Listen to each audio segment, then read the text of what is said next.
So welcome to another Sustained Wellness with Mel and Mindy session. We're looking at stress and how that impacts our sleep this month. And so in a second, Mel's going to talk to you all about cortisol levels, but how do our cortisol levels impact our mental health? Well, as we know, when we get really stressed, we can't think clearly.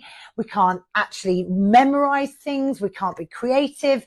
We can't focus or concentrate. And that's just all happening on a mental level when we're stressed. Imagine how that impacts you when you go to sleep. You know, those racing thoughts that we have that never stop. Well, we're going to show you in a second how you can manage that throughout the day, not just waiting for when you get to bed, but throughout the day to keep those stress levels and cortisol levels down. So cortisol, friend or foe? Well, actually it's both.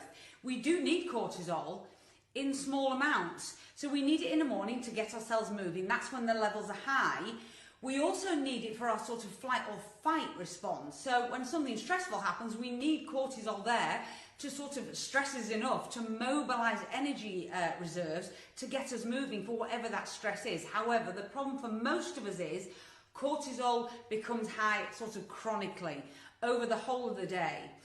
And so those chronic high levels of cortisol caused by a stressful life or other stresses in life could cause us to end up with a suppressed immune system, digestive disturbances. Remember, when cortisol goes up, we mobilize energy stores, which can cause the increase in blood sugar.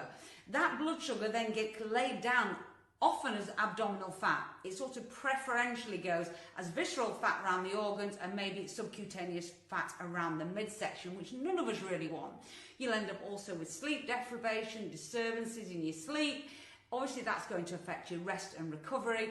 And then it could also affect things like wound healing, cause skin issues. So you can see how chronic high levels of stress and therefore chronic high levels of cortisol is going to impact all areas of life, including body composition.